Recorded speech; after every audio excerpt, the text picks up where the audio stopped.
Olá, estamos começando mais um programa Painel Político aqui pela Doctum TV. E hoje eu recebo o prefeito de Belo Horizonte, Márcio Lacerda, do PSB. Prefeito, bem-vindo. Muito obrigado por aceitar aqui o nosso convite. Obrigado, Dário. Obrigado à Doctum TV. Meus cumprimentos aos telespectadores. E é muito bom, sempre muito bom poder voltar aqui a Caratinga, onde eu tenho boa parte das minhas raízes familiares. O senhor é daqui dessa região?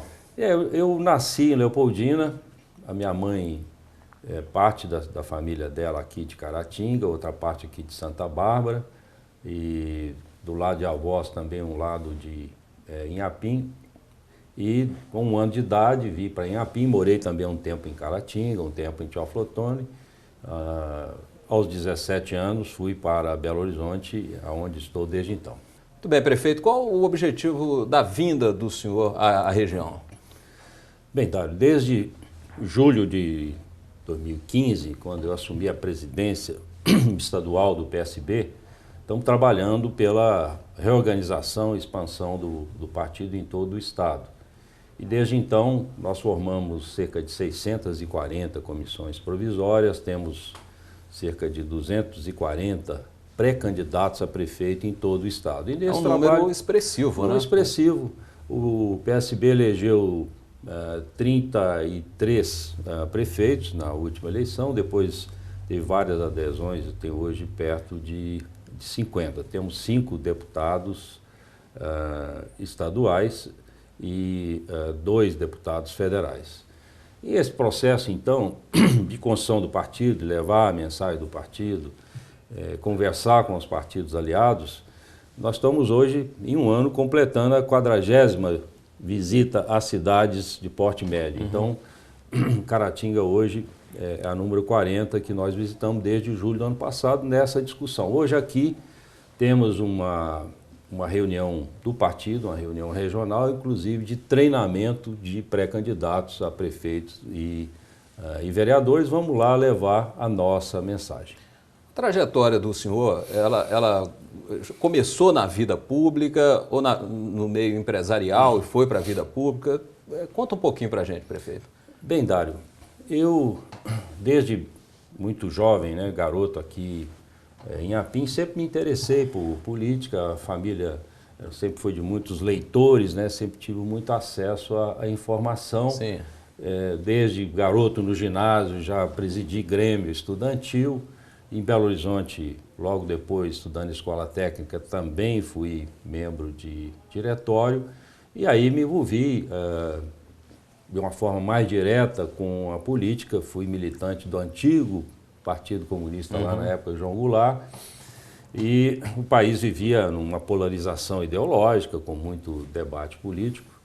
E após 64, eu me reaproximei algum tempo depois dos amigos, então estive filiado, digamos assim, ao movimento contra o governo militar naquela época, que me levou à prisão. Passei algum tempo preso, mais de 3 anos. Isso foi quando? Isso foi entre 69 e 72, por aí. Nos anos de chumbo mesmo, em que a repressão esteve mais atuante. Realmente foi um período difícil no país. Mas, por outro lado, a vida, digamos, em prisão me deu a oportunidade de estudar muito, de debater muito, vamos dizer, de enrijecer a capacidade de resistência, de trabalho, de combate, e, digamos, deu raízes mais fortes à minha visão idealística da sociedade e tal. E saindo dali, voltei a estudar para terminar meu curso universitário de administração na UFMG, e algum tempo depois criei uma pequena empresa, muito especializada na área de telecomunicações, porque eu era técnico também de nível médio, e essa empresa cresceu muito, muito rapidamente, porque havia uma demanda na época, e chegamos a ter escritório em 16 estados, trabalhar em outros países. Criei também uma fábrica de equipamentos. Sim. E sempre militando através, digamos, de uma aproximação com os amigos nos partidos e também atuando em entidades empresariais. Certo. Então o senhor sempre teve um pé na política, sempre na vida empresarial, mas também na política. Então, política. quando dizem que eu não sou político, é quem não conhece também a minha vida, né? Uma coisa, prefeito, 2008 foi a primeira eleição que o senhor disputou. Foi a primeira. O senhor nunca tinha disputado a eleição nenhuma. Na realidade, eu trabalhei na campanha do Ciro Gomes, a presidente, em 2002. Fui vamos dizer, da direção nacional da campanha. E ali convivi com Brizola, com Roberto Freire, até com a CM, né? Discutia política com essas pessoas. Depois o PDT tinha pessoas de alto nível lá também na direção da campanha, o PTB. O Ciro depois apoiou Lula no segundo turno, eu também trabalhei em campanha do Lula. Em 2003 o Ciro foi ministro e me levou como secretário executivo do Ministério da Integração, onde eu fiquei 2 anos e meio, até tive a oportunidade de alavancar uma ajuda para Caratinga logo depois daquelas enchentes de 2003. Exatamente, 2003 e que se repetiu em 2004. A Defesa Civil Nacional no Ministério da Integração. Fiquei lá 2 anos e meio, voltei para Belo Horizonte, atuando na FIENG, na área de Ciência e Tecnologia, presidente do Conselho, e o Aécio me convidou para secretário de Desenvolvimento Econômico, sucedendo o Wilson Brumer, né, que foi um excelente secretário.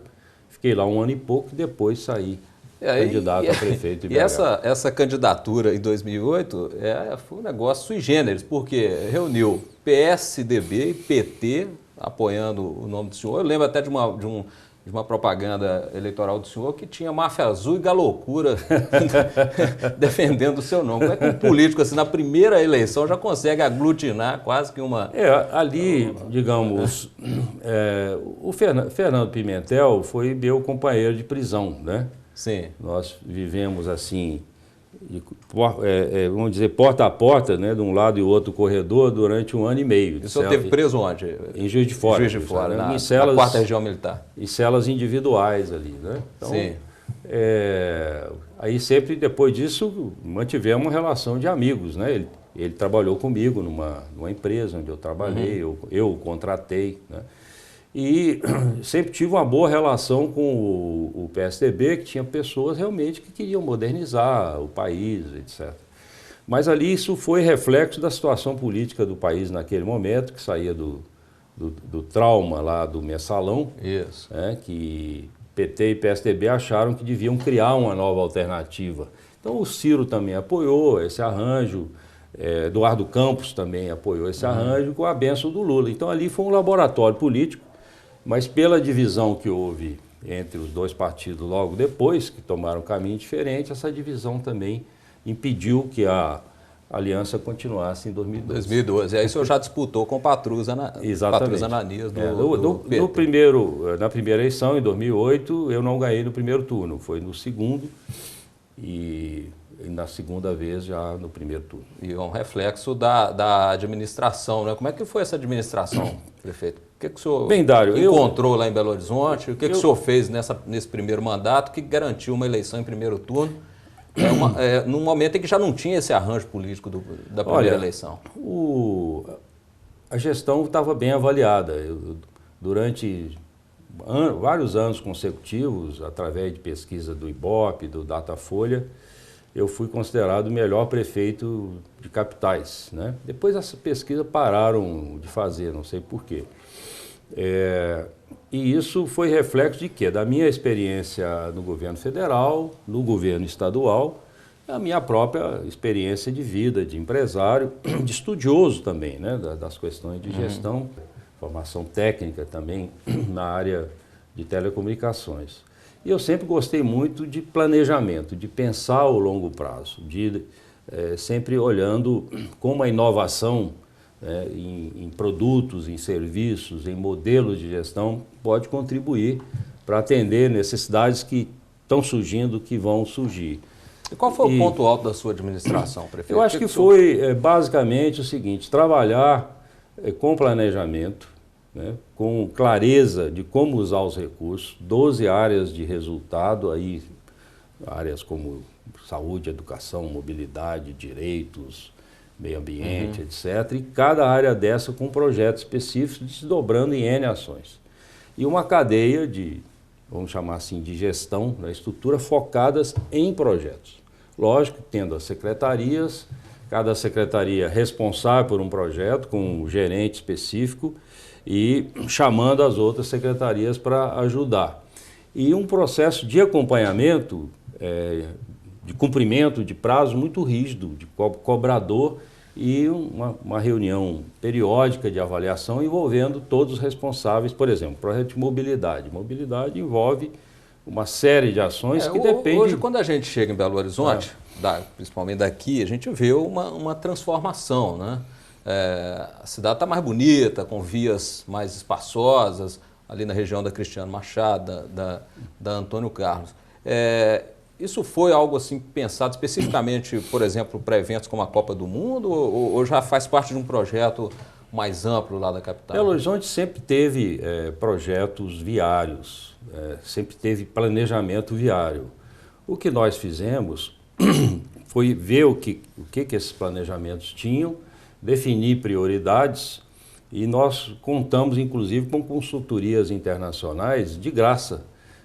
Existem instituições bancadas por fundações, por empresários multimilionários do mundo inteiro, que se dedicam a ajudar países. E eu sempre gostei muito desse tipo de colaboração. Então, na área de mobilidade, nós tivemos um planejamento, no caso do BRT, né, que é a maior expressão desse resultado de planejamento. Nós fomos lá em Bogotá ver, tem uma instituição que aprendeu com Bogotá, que tinha aprendido com Curitiba e que veio nos ajudar a planejar. Inclusive ciclovias, nós usamos consultoria internacional para implantar. E essa visão técnica, digamos, o foco de resultado, o uso dos recursos de forma bem direcionada para alcançar esse resultado e a mobilização da equipe.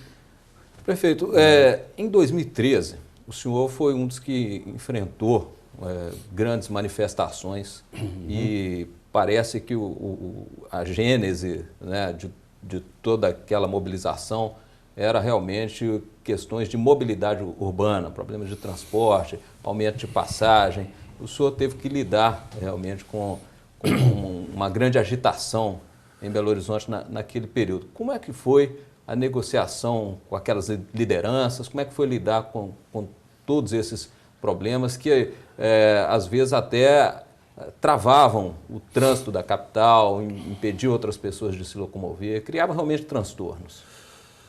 Aquelas manifestações, elas surgiram em São Paulo, né, como um movimento contra aumento de tarifas e em função de uma reação tanto truculenta da polícia, gerou mais revolta. E essa revolta, ela explodiu em função de uma série de insatisfações, né, de várias camadas da população em relação à qualidade de serviço público, as notícias de corrupção, o movimento contra a Copa do Mundo. E isso foi muito instrumentalizado por vários movimentos organizados, radicais envolvendo muitos jovens, né? Muitos jovens que têm, né, essa questão da revolta, da rebeldia, muitas vezes bem intencionada, mas que gerou muita quebradeira,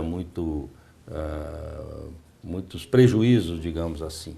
E o senhor recebia essas pessoas, discutia? Nós recebemos, temos gravações de longas reuniões e deu para perceber ali que, digamos, não havia um interesse em encontrar soluções. Sim. Havia um interesse de aguçar as contradições, aguçar o conflito, desgastar a administração. E que é normal nessas situações. Não era um movimento para construir, era um movimento para fortalecer movimentos que antes não tinham expressão na sociedade e que utilizaram aquela revolta na sociedade para se fortalecer. Então o esvaziamento foi rápido, porque não tinha legitimidade quando esses pretensos líderes apareceram. E depois se candidataram a deputados, vereadores, tiveram votações inexpressivas. Bom, e uma outra questão nessa área de mobilidade, Belo Horizonte parece que enfrentou bem a demanda para a Copa das Confederações e Copa do Mundo, né? mas teve um episódio de um viaduto que desabou lá. O que aconteceu ali? Como é que estão as apurações para encontrar os responsáveis por aquela Veja, nós situação? investimos R$ 1,5 bilhão de reais em obras viárias, com muitas desapropriações, e fizemos muitos viadutos, não sei quantos, mas fizemos e continuamos fazendo. Sim.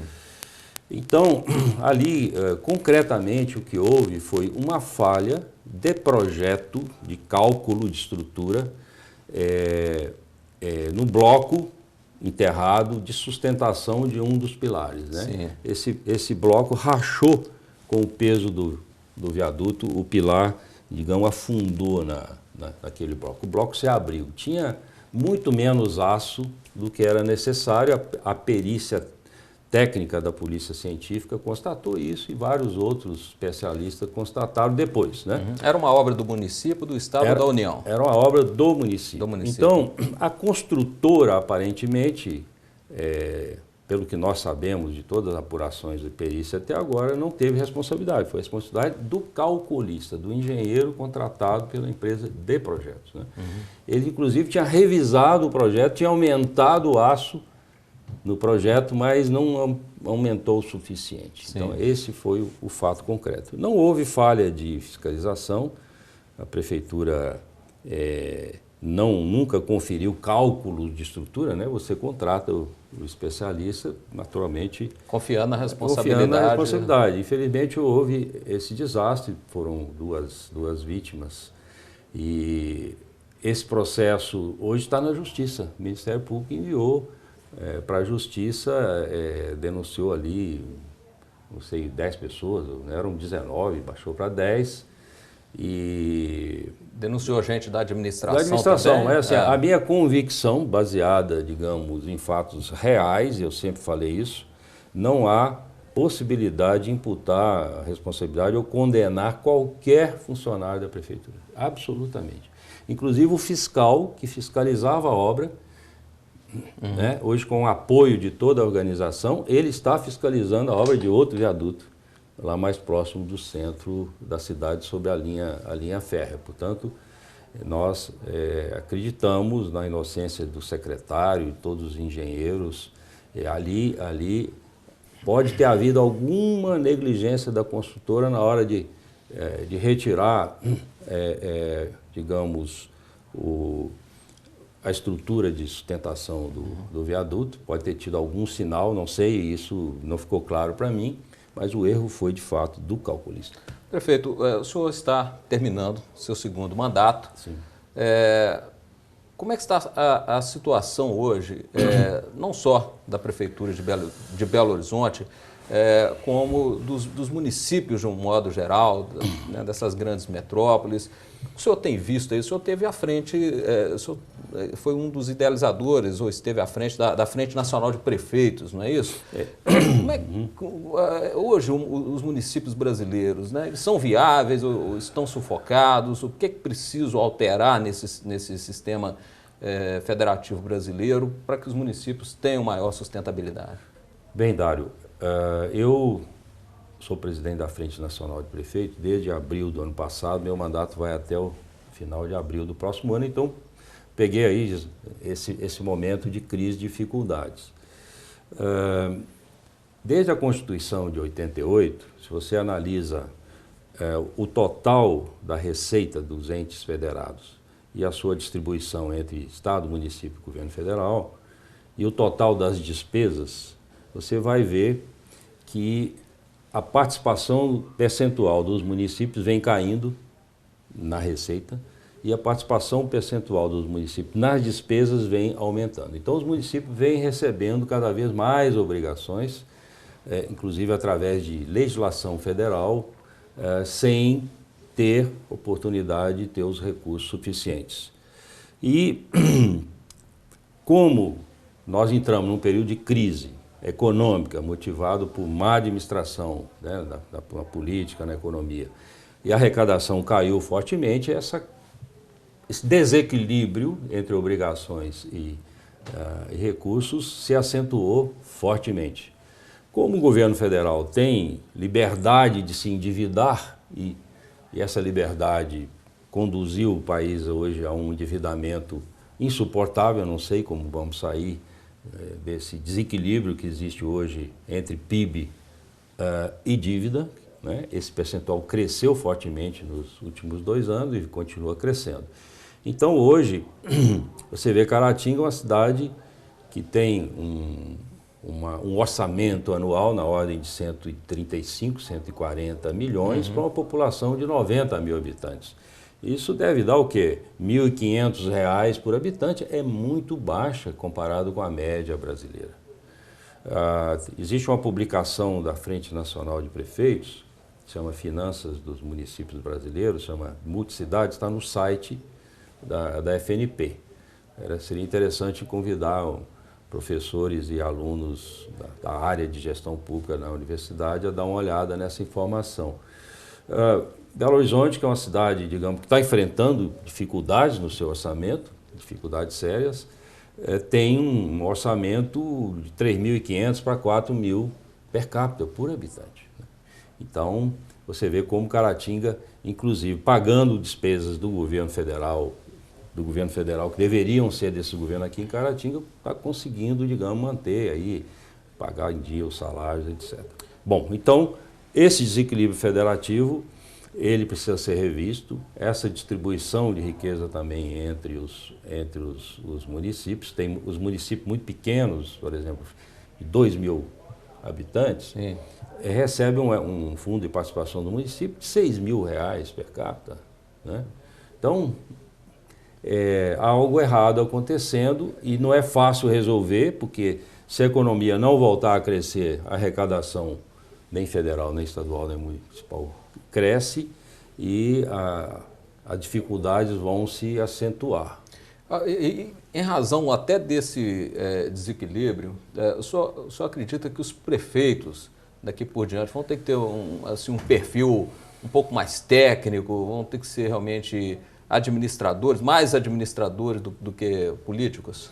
Essa pergunta é interessante e nessas conversas que temos tido aí nessas dezenas de cidades que visitamos, a gente sempre acentua na conversa o seguinte, é o significado da política, né? As pessoas veem a política e o político de uma forma caricatural e não compreendem, né, o sentido da palavra política, né? Eu tento dizer, olha, político, todos nós somos o tempo todo, né?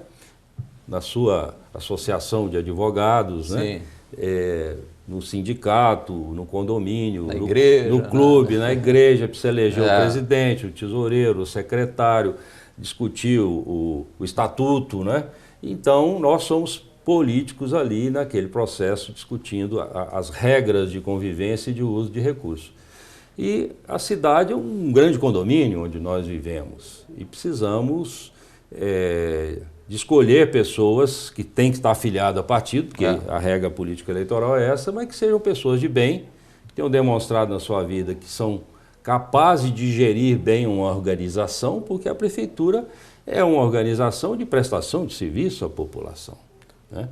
De garantia de direitos.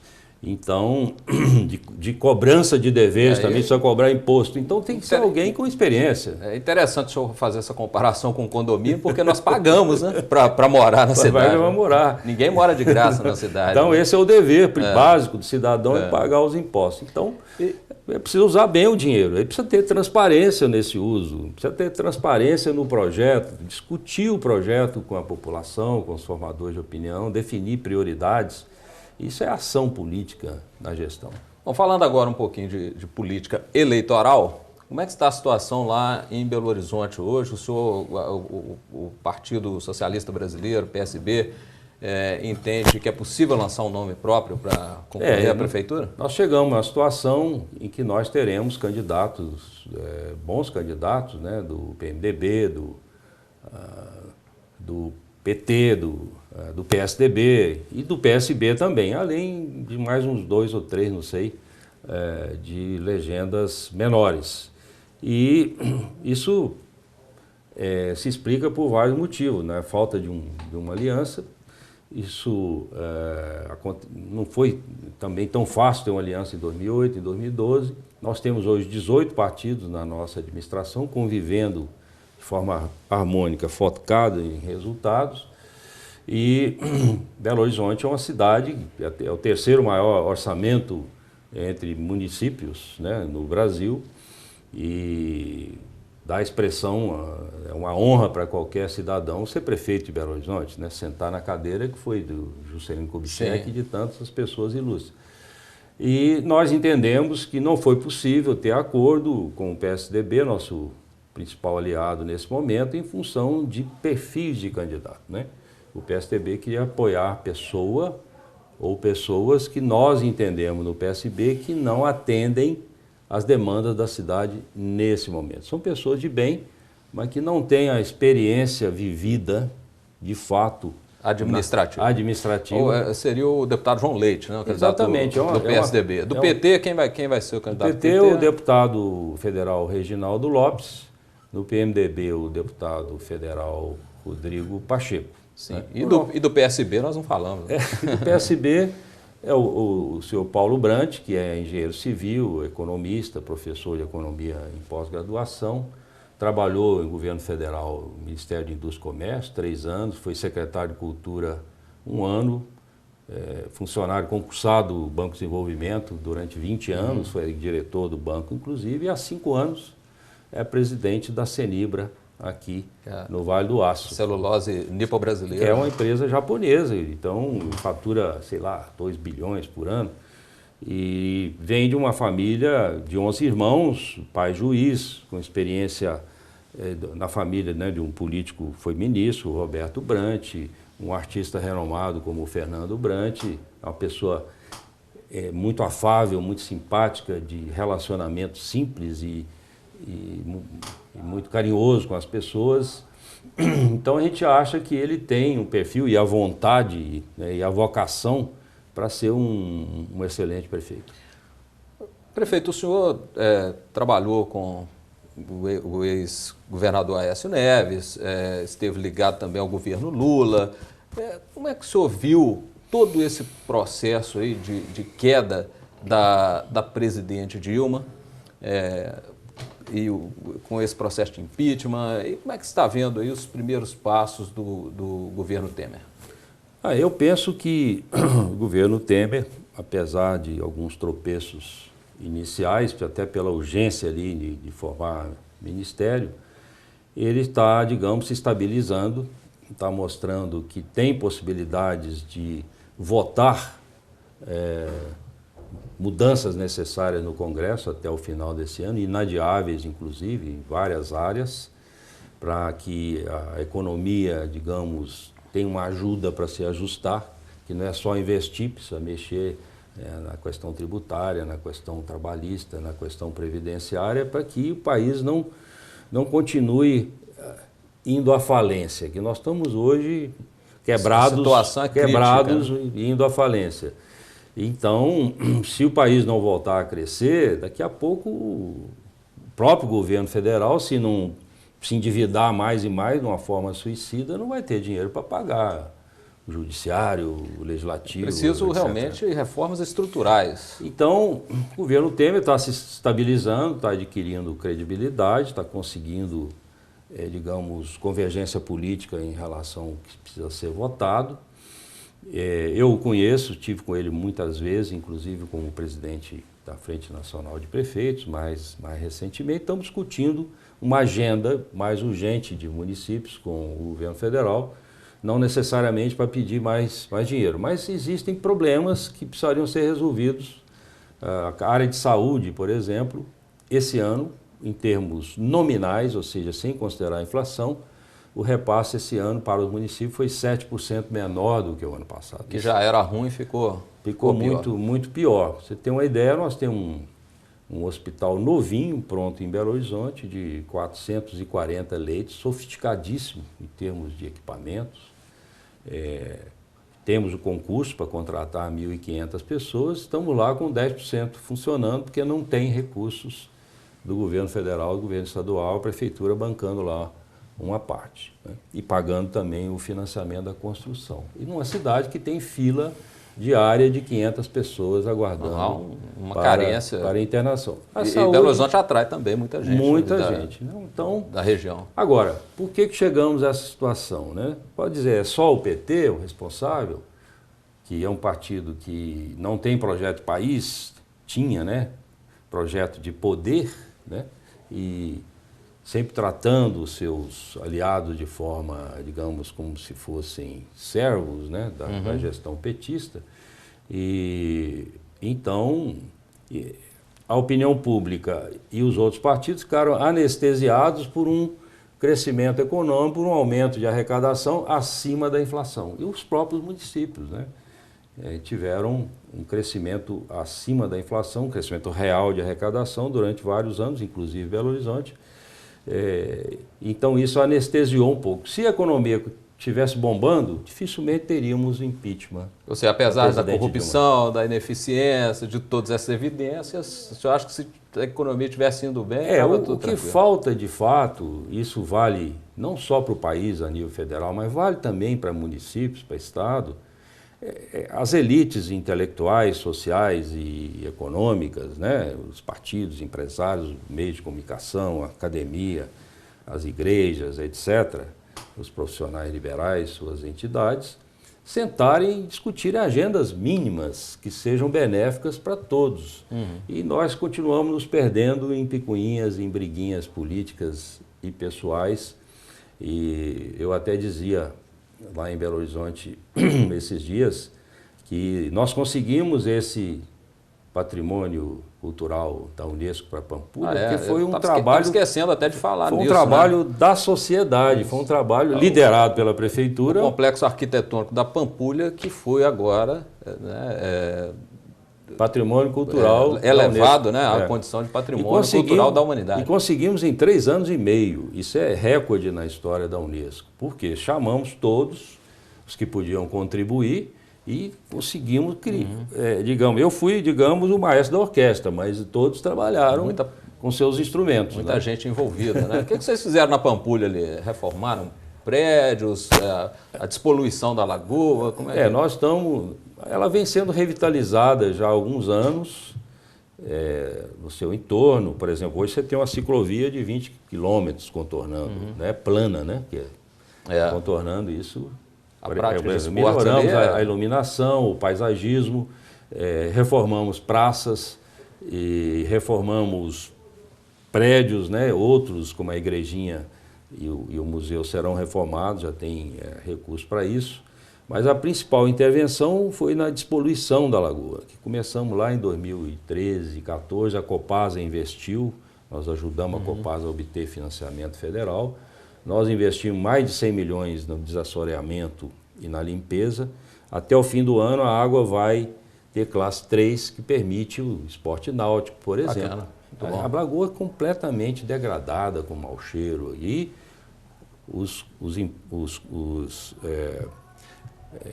esgotos estão sendo coletados, o que resta ainda pela Copasa. Mais um ano teremos aí tratamento. O tratamento da água represada está sendo feita com produtos químicos e biológicos. O resultado já...